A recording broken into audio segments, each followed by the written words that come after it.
Chapter 19. A Dread Prophecy. "I've got to go and begin stumping out the elderberry pasture this afternoon," said Peter dolefully. "I tell you it's a tough job. Mr. Roger might wait for cool weather before he sets people to stumping out elderberries, and that's a fact." "Why don't you tell him so?" asked Dan. "It ain't my business to tell him things," retorted Peter. "I'm hired to do what I'm told, and I do it, but I can have my own opinion all the same. It's going to be a broiling hot day." We were all in the orchard except Felix, who had gone to the post office. It was the forenoon of an August Saturday. Cecily and Sarah Ray, who had come up to spend the day with us, her mother having gone to town, were eating timothy roots. Bertha Lawrence, a Charlottetown girl, who had visited Kitty Marr in June and had gone to school one day with her, had eaten timothy roots, affecting to consider them great delicacies. The fad was at once taken up by the Carlisle schoolgirls. Timothy roots quite ousted sours and young raspberry sprouts, both of which had the real merit of being quite toothsome, while timothy roots were tough and tasteless. But timothy roots were fashionable, therefore timothy roots must be eaten. Pecks of them must have been devoured in Carlisle that summer. Pat was there also, padding about from one to the other on his black paws, giving us friendly pokes and rubs. We all made much of him, except Felicity, who would not take any notice of him because he was the Story Girl's cat. We boys were sprawling on the grass. Our morning chores were done, and the day was before us. We should have been feeling very comfortable and happy, but as a matter of fact, we were not particularly so. The Story Girl was sitting on the mint beside the well house, weaving herself a wreath of buttercups. Felicity was sipping from the cup of clouded blue, with an overdone air of unconcern.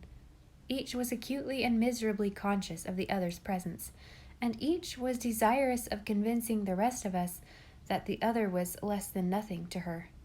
Felicity could not succeed. The Story Girl managed it better. If it had not been for the fact that in all our foregatherings she was careful to sit as far from Felicity as possible, we might have been deceived. We had not passed a very pleasant week. Felicity and the Story Girl had not been speaking to each other, and consequently there had been something rotten in the state of Denmark. An air of restraint was over all our games and conversations. On the preceding Monday, Felicity and the Story Girl had quarreled over something. What the cause of the quarrel was, I cannot tell because I never knew. It remained a dead secret between the parties of the first and second part forever, but it was more bitter than the general run of their tiffs, and the consequences were apparent to all. They had not spoken to each other since. This was not because the rancor of either lasted so long. On the contrary, it passed speedily away, not even one low descending sun going down on their wrath. But dignity remained to be considered. Neither would speak first, and each obstinately declared that she would not speak first. No, not in 100 years. Neither argument, entreaty, nor expostulation had any effect on those two stubborn girls, nor yet the tears of sweet Cecily, who cried every night about it, and mingled in her pure little prayers, fervent petitions that Felicity and the Story Girl might make up. "I don't know where you expect to go when you die, Felicity," she said tearfully, "if you don't forgive people." "I have forgiven her," was Felicity's answer, "but I am not going to speak first for all that." "It's very wrong, and more than that, it's so uncomfortable," complained Cecily. "It spoils everything." "Were they ever like this before?" I asked Cecily as we talked the matter over privately in Uncle Stephen's Walk. "Never for so long," said Cecily. "They had a spell like this last summer, and one the summer before, but they only lasted a couple of days." "And who spoke first?" "Oh, the Story Girl. She got excited about something and spoke to Felicity before she thought, and then it was all right. But I'm afraid it isn't going to be like that this time. Don't you notice how careful the Story Girl is not to get excited? That is such a bad sign." "We've just got to think up something that will excite her, that's all," I said. I'm praying about it," said Cecily in a low voice, her tear-wet lashes trembling against her pale, round cheeks. "Do you suppose it will do any good, Beth?" "Very likely," I assured her. Remember Sarah Ray and the money? That came from praying." "I'm glad you think so," said Cecily tremulously. "Dan said it was no use for me to bother praying about it. He said if they couldn't speak, God might do something, but when they just wouldn't, it wasn't likely he would interfere. Dan does say such queer things. I'm so afraid he's going to grow up just like Uncle Robert Ward, who never goes to church and doesn't believe more than half the Bible is true." "Which half does he believe is true?" I inquired with unholy curiosity. "Oh, just the nice parts. He says there's a heaven all right, but no, hell. I don't want Dan to grow up like that. It isn't respectable. And you wouldn't want all kinds of people crowding heaven now, would you?" "Well, no, I suppose not," I agreed, thinking of Billy Robinson. "Of course, I can't help feeling sorry for those who have to go to the other place," said Cecily compassionately. "But I suppose they wouldn't be very comfortable in heaven either. They wouldn't feel at home." Andrew Marr said a simply dreadful thing about the other place one night last fall, when Felicity and I were down to see Kitty and they were burning the potato stalks. He said he believed the other place must be lots more interesting than heaven because fires were such jolly things. Now, did you ever hear the like? "I guess it depends a good deal on whether you're inside or outside the fires," I said. "Oh, Andrew didn't really mean it, of course. He just said it to sound smart and make us stare. The Mars are all like that. But anyhow, I'm going to keep on praying that something will happen to excite this story girl. I don't believe there is any use in praying that Felicity will speak first, because I am sure she won't." "But don't you suppose God could make her?" I said, feeling that it wasn't quite fair that the story girl should always have to speak first. If she had spoken first the other times, it was surely Felicity's turn this time. "Well, I believe it would puzzle him," said Cecily, out of the depths of her experience with Felicity. Peter, as was to be expected, took Felicity's part and said the story girl ought to speak first because she was the oldest. That, he said, had always been his Aunt Jane's rule. Sarah Ray thought Felicity should speak first because the story girl was half an orphan. Felix tried to make peace between them and met the usual fate of all peacemakers. The story girl loftily told him that he was too young to understand, and Felicity said that fat boys should mind their own business.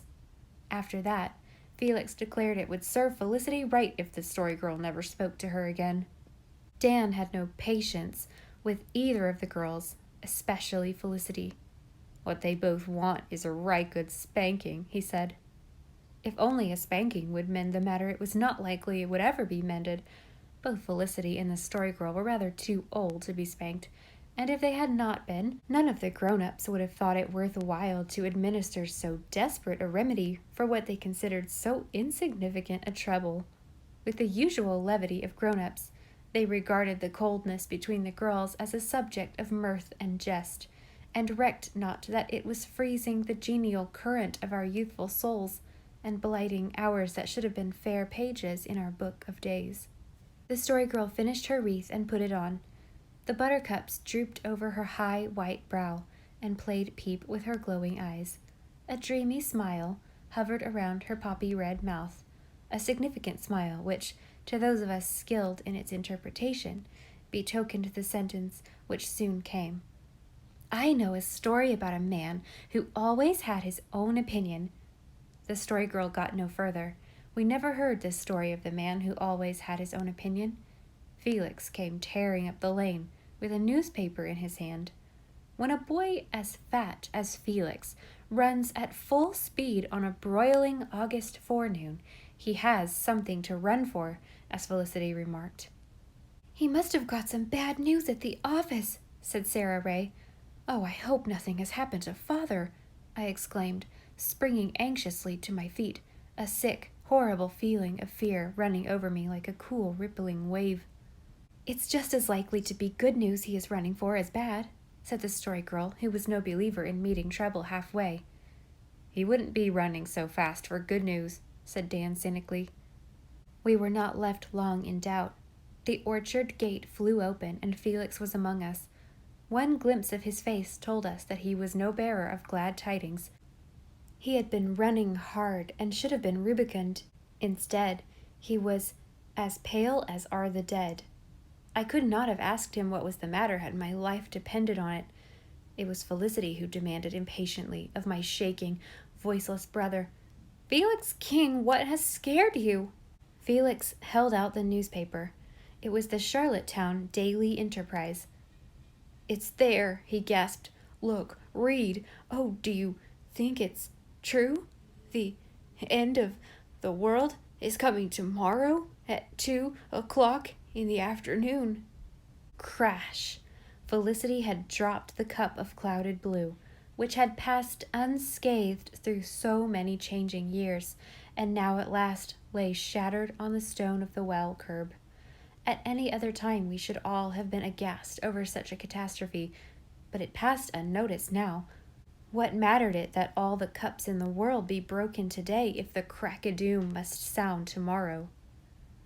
"Oh, Sarah Stanley, do you believe it? Do you?" gasped Felicity, clutching the Story Girl's hand. Cecily's prayer had been answered. Excitement had come with a vengeance, and under its stress Felicity had spoken first. But this, like the breaking of the cup, had no significance for us at the moment. The Story Girl snatched the paper and read the announcement to a group on which sudden tense silence had fallen. Under a sensational headline, "The last trump will sound at 2 o'clock tomorrow," was a paragraph to the effect that the leader of a certain noted sect in the United States had predicted that August 12th would be the Judgment Day, and that all his numerous followers were preparing for the dread event by prayer, fasting, and the making of appropriate white garments for ascension robes. I laugh at the remembrance now, until I recall the real horror of fear that enwrapped us in that sunny orchard that August morning of long ago, and then I laugh no more. We were only children, be it remembered, with a very firm and simple faith that grown people knew much more than we did, and a rooted conviction that whatever you read in a newspaper must be true. If the Daily Enterprise said that August 12th was to be the Judgment Day, how were you going to get around it? "Do you believe it, Sarah Stanley?" persisted Felicity. "Do you?" No, I don't believe a word of it," said the Story Girl. But for once her voice failed to carry conviction, or rather it carried conviction of the very opposite kind.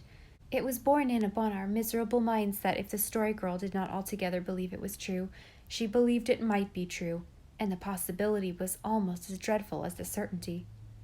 "It can't be true," said Sarah Ray, seeking refuge, as usual, in tears. "Why, everything looks just the same. Things couldn't look the same if the Judgment Day was going to be tomorrow." "But that's just the way it's to come," I said uncomfortably. "It tells you in the Bible. It's to come just like a thief in the night." "But it tells you another thing in the Bible, too," said Cecily eagerly. "It says nobody knows when the Judgment Day is to come, not even the angels in heaven. Now, if the angels in heaven don't know it, do you suppose the editor of the Enterprise can know it? And him a Grit, too?" "I guess he knows as much about it as a Tory would," retorted the Story Girl. Uncle Roger was a liberal and Uncle Alec a conservative, and the girls held fast to the political traditions of their respective households. "But it isn't really the Enterprise editor at all who is saying it. It's a man in the States who claims to be a prophet. If he is a prophet, perhaps he has found out somehow."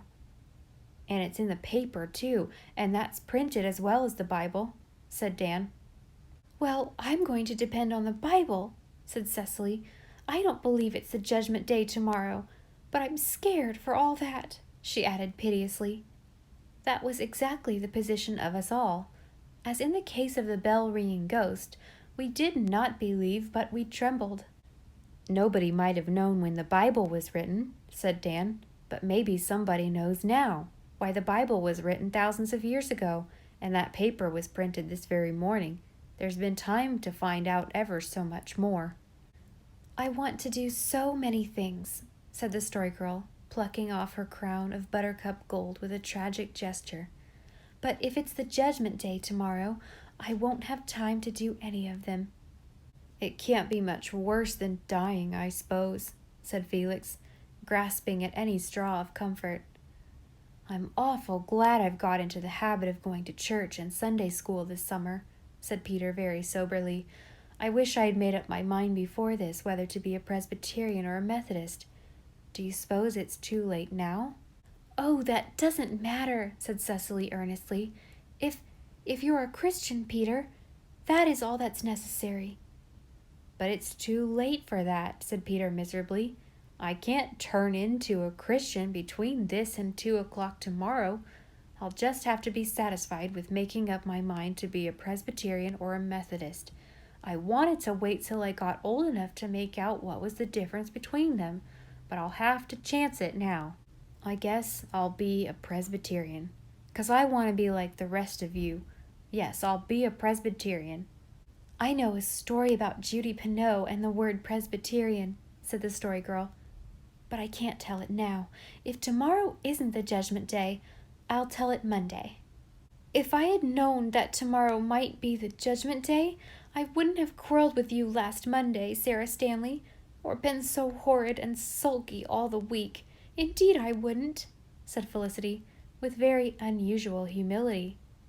Ah, Felicity, we were all in the depths of our pitiful little souls, reviewing the innumerable things we would or would not have done if we had known. What a black and endless list they made, those sins of omission and commission that rushed accusingly across our young memories. For us, the leaves of the book of judgment were already opened, and we stood at the bar of our own consciences, than which, for youth or eld, there can be no more dread tribunal. I thought of all the evil deeds of my short life, of pinching Felix to make him cry out at family prayers, of playing truant from Sunday school and going fishing one day, of a certain fib. No, away from this awful hour with all such euphonious evasions, of a lie I had once told, of many a selfish and unkind word and thought and action. And tomorrow might be the great and terrible day of the last accounting. Oh, if only I had been a better boy. "The quarrel was as much my fault as yours, Felicity," said the Story Girl, putting her arm around Felicity. "We can't undo it now, but if tomorrow isn't the Judgment Day, we must be careful never to quarrel again. Oh, I wish Father was here." "He will be," said Cecily. "If it's the Judgment Day for Prince Edward Island, it will be for Europe too." "I wish we could just know whether what the paper says is true or not," said Felix desperately. "It seems to me I could brace up if I just knew." But to whom could we appeal? Uncle Alec was away and would not be back until late that night. Neither Aunt Janet nor Uncle Roger were people to whom we cared to apply in such a crisis. We were afraid of the Judgment Day, but we were almost equally afraid of being laughed at. How about Aunt Olivia? "No, Aunt Olivia has gone to bed with a sick headache and mustn't be disturbed," said the Story Girl. "She said I must get dinner ready because there was plenty of cold meat and nothing to do but boil the potatoes and peas and set the table. I don't know how I can put my thoughts into it when the Judgment Day may be tomorrow. Besides, what is the good of asking the grown-ups? They don't know anything more about this than we do. But if they just say they didn't believe it, it would be a sort of comfort," said Cecily. "I suppose the minister would know, but he's away on his vacation," said Felicity. "Anyhow, I'll go and ask Mother what she thinks of it." Felicity picked up the Enterprise and betook herself to the house. We awaited her return in dire suspense.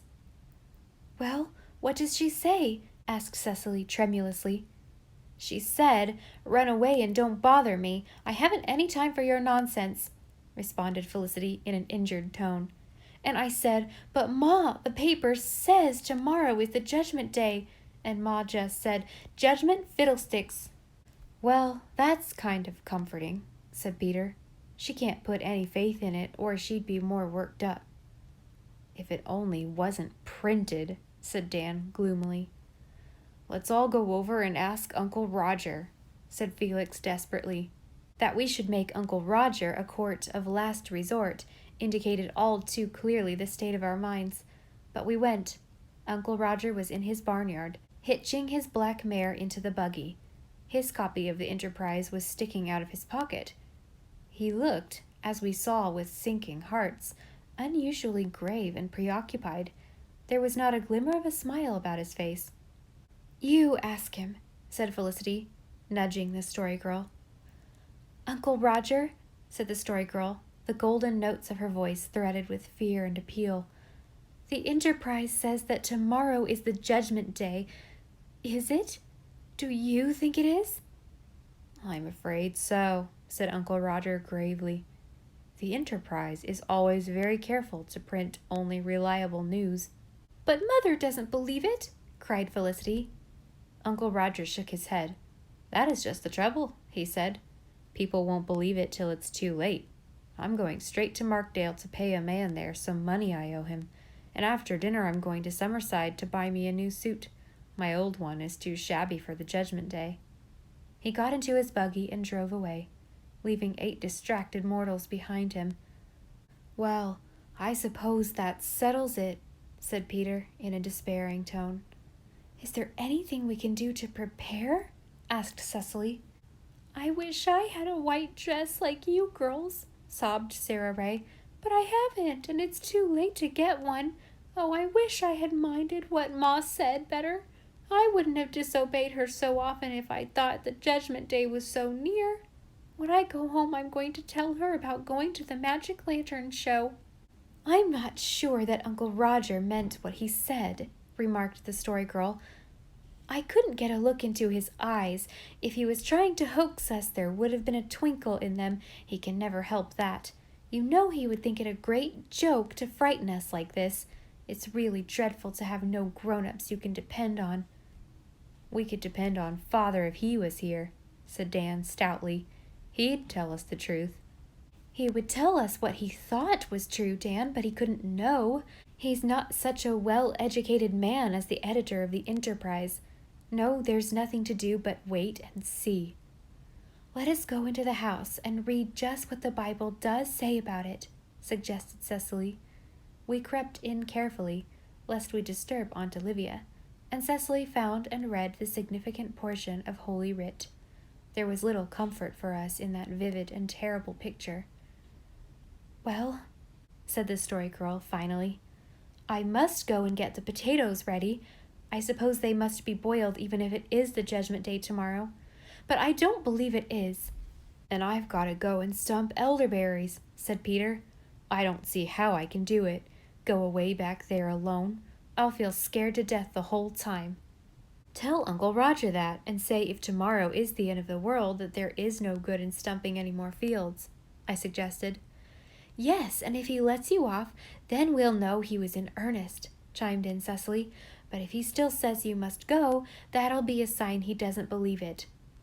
Leaving the Story Girl and Peter to peel their potatoes, the rest of us went home, where Aunt Janet, who had gone to the well and found the fragments of the old blue cup, gave poor Felicity a bitter scolding about it.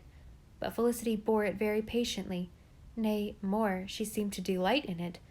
"Ma can't believe tomorrow is the last day, or she wouldn't scold like that," she told us, and this comforted us until after dinner, when the Story Girl and Peter came over and told us that Uncle Roger had really gone to Summerside. Then we plunged down into fear and wretchedness again. "But he said I must go and stump elderberries just the same," said Peter. "He said it might not be the Judgment Day tomorrow, though he believed it was, and it would keep me out of mischief. But I just can't stand it back there alone. Some of you fellows must come with me. I don't want you to work, but just for company." It was finally decided that Dan and Felix should go. I wanted to go also, but the girls protested. "You must stay and keep us cheered up," implored Felicity. "I just don't know how I'm ever going to put in the afternoon. I promised Kitty Marr that I'd go down and spend it with her, but I can't now, and I can't knit any at my lace. I just keep thinking, what is the use? Perhaps it'll all be burned up tomorrow." So I stayed with the girls, and a miserable afternoon we had of it. The Story Girl again and again declared that she didn't believe it. But when we asked her to tell a story, she evaded it with a flimsy excuse. Cecily pestered Aunt Janet's life out, asking repeatedly, "Ma, will you be washing Monday? Ma, will you be going to prayer meeting Tuesday night? Ma, will you be preserving raspberries next week?" and various similar questions. It was a huge comfort to her that Aunt Janet always said, "Yes," or "Of course," as if there could be no question about it.